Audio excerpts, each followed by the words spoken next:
August 6, 1991, Tim Berners-Lee released a file describing his idea for the World Wide Web.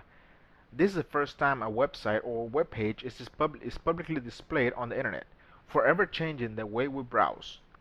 On August 6, 1997, after an agreement between Bill and Steve, Microsoft invested $150 million on Apple, therefore, technically speaking, saving Apple. August 6, a day that changed computing history.